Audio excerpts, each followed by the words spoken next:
Alright, so it's the 12th of August today. Got a package here. This is from Wow HD. There we go. So yeah, let's crack it open. I think this cost me £25. Because it says £21 something on the website, but then when you're factoring the VAT, because for some reason Wow HD don't add the VAT on when you order it. I think this has arrived in perfectly good condition. So yeah, this is Kubo and the Two Strings, which is a film I still haven't seen. It's the only Leica film I haven't seen. Even though, for those who have been watching the channel for a while, will remember I got the UK Blu-ray 2 or 3 years ago now. Yeah, but this is the Shout Factory Steelbook. So yeah, I finally picked this up. It's only one of the ones of the Steelbooks that I didn't have that they recently did. So I thought, yeah, might as well pick this up. I do like the artwork and that on this one. So let's open it up, shall we? So yeah, as I said, it cost me about £25 total. But still really good price, especially for a 4K Steelbook. There's a bit of damage just at that corner, if you don't know if you can see there. That is irritating. These aren't stuck on, thankfully, though. But yeah, it's a little bit annoying. But this is literally just like, this is basically just paper. But yeah, these are new 4K transfers, and also they have new special features. We'll have a look at the artwork and that on the other side if I open it up. Oh no! I'll show you. The booklet is damaged. Oh, now that I am bothered about. Yeah, I'm going to contact them about that. Yeah, annoyingly, the booklet is damaged. No fault of, you know, the way it's being set. It's just the way this is basically caught on there. That is irritating. Anyway, here is the 4K disc.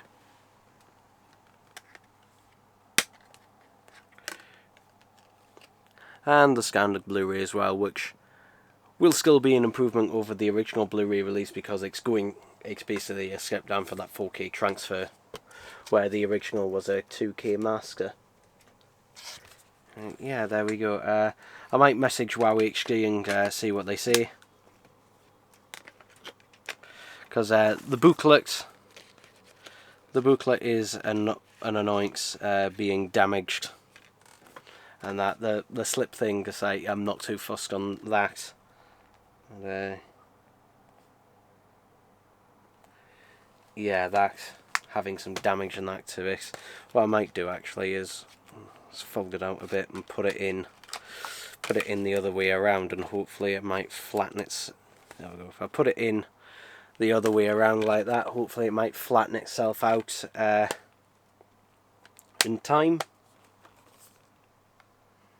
But regardless, though, really nice steelbook, and nice to have all of the Leica Shout Factory 4K steelbooks. Hopefully they do ones for Missing Link, and I think that's the only one they haven't done one for, because again, Leica don't have that many films under their belt. I would actually love if they ever got the rights to any of Aardman's films and get 4K transfers for those. The only ones that they could do ones though for is Chicken Run, Wallace and Gromit: Curse of the Were-Rabbit, and which are both owned by DreamWorks. Flushed Away would have to be an upscale, but the Pirates, depending on how that was shot, that could be get a true 4K master out of it.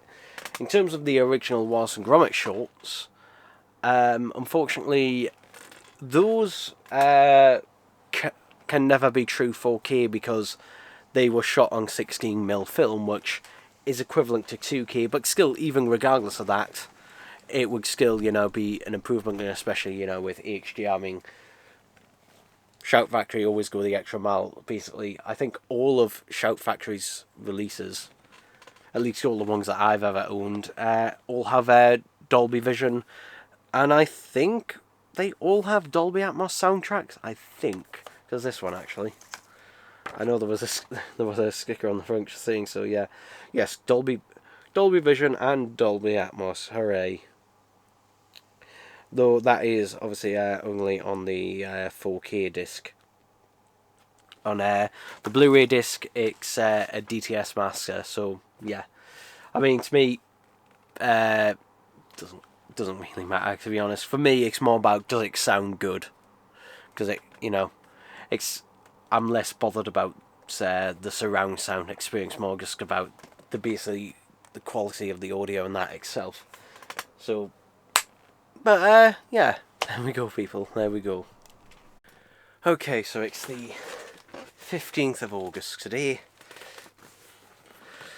Package here. This is from WD. And no, not WD-40, no, Western Digital. And it's not a very exciting thing to unbox, and that's not an exciting thing to really have, but it's one of those things where it's just like, you need it, and I'm hoping it's alright because it's got a ding on there.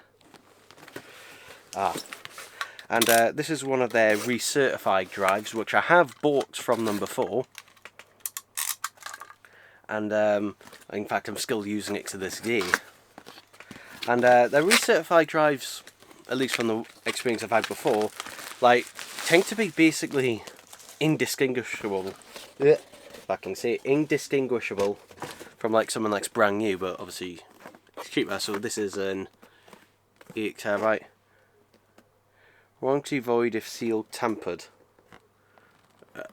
But the thing is, I've got to open it. I don't know, I think they've just used it as a sticker, because, like, otherwise how the hell do you get into the box? So, yeah. Now, the reason I need a new hard drive, I'm getting another one in the post. This cost me £105, and I ordered a second one as well, because my regular 8TB drive, unfortunately, is starting to show its age. I ran it on Crystal Diskmark, and yeah, it was coming up as caution, and I'm not surprised because it's being used constantly every day for, well, years and years. I can't remember how long I've had that one. But also another drive I had, a 3TB one, and that one I've had since 2013. That one was finally starting to play it, but yeah, here we go.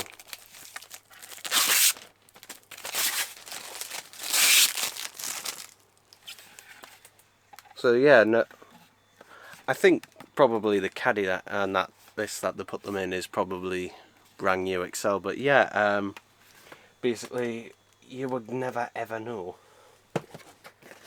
Essentially, get all your cables and stuff.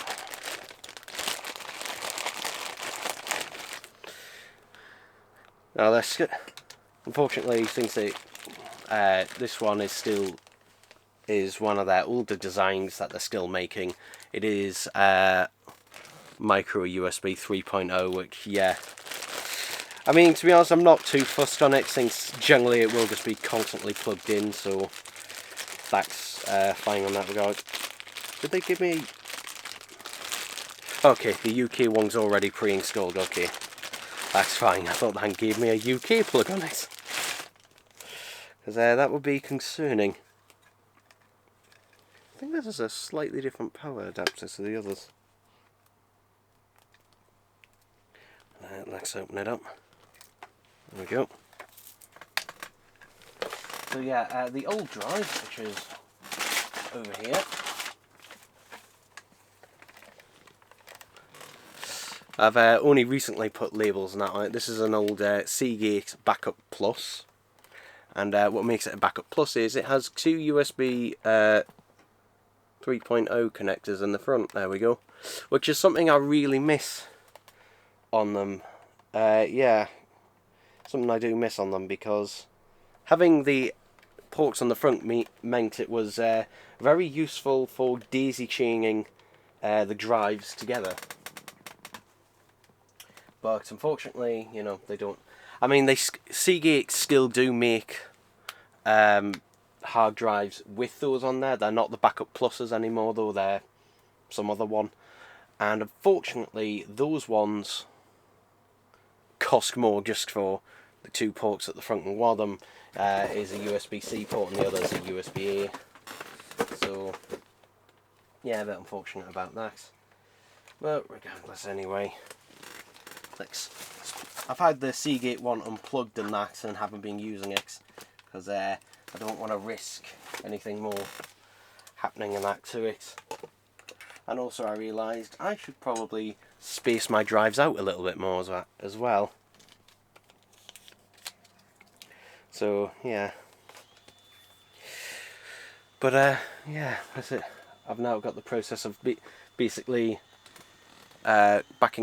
transferring everything to here, and then the Seagate one is gonna just remain as a permanent backup at my grandparents' house.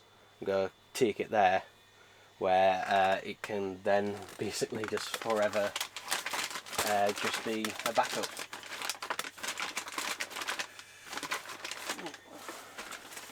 So yeah, which I'm happy enough with that. So yeah.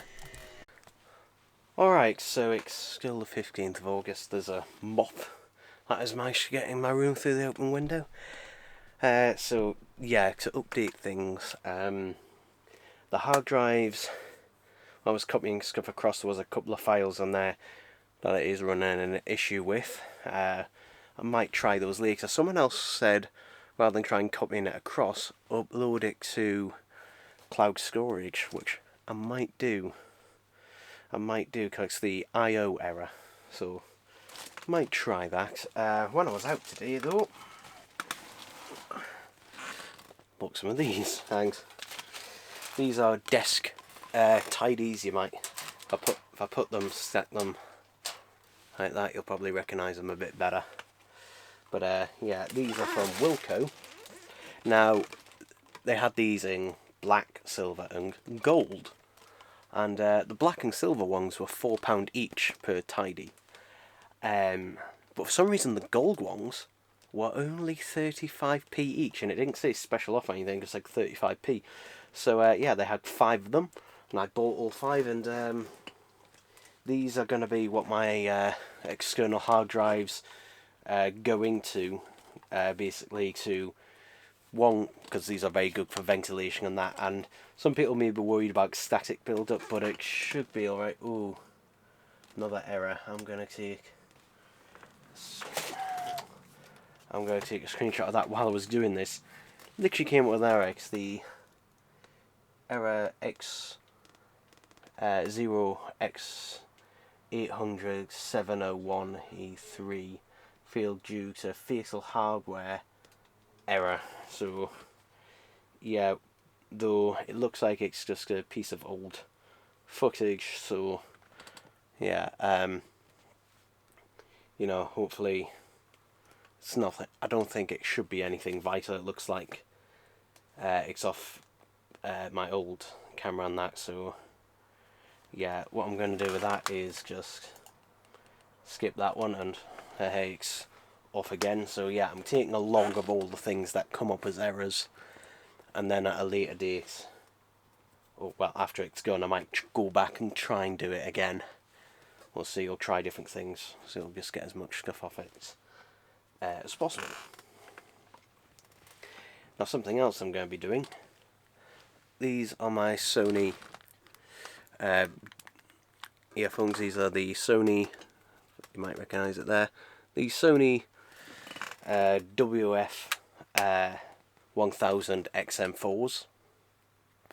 And I've had these since November, I think, 2011. Not 2011, 2021, there we go. And unfortunately, there's a known issue, which unfortunately has affected my earphones as well, and countless others, where one or both of the earphones will start to drain very quickly. The battery will drain on it really quickly, and also when charging them up they do get quite hot. And this was after a certain update to them that caused them. And yeah, so what I've done, basically my only option was, because you only get a 1 year warranty with these, which I was surprised about, but I rang up Sony and spoke to the guy. I will say customer service, at least what I got over the phone, we'll see how it plays in the long run. Very good, very quick. I was on the phone for I think 5 minutes max, 5-6 minutes, and he sent me over an email with a form to fill in to send them back for a free repair. However, when upon looking at the form, there's 2 boxes. One that says free repair under 1 year warranty, which obviously I'm not, and the other was BC paid for repair, which obviously, yeah, and he said that it would be free even though they were out of warranty, so we'll see. We'll see what happens, we'll see what they see. I might ring them up again tomorrow before I send them off. Luckily I do still have an older pair of true wireless earphones that I can use in the meantime. Hopefully they should hopefully I send them off and they fix them or do something, I don't know. Another error one. Oh God, it's not looking good on this drive. Although I can tell that is old unboxing footage, so yeah, there we go.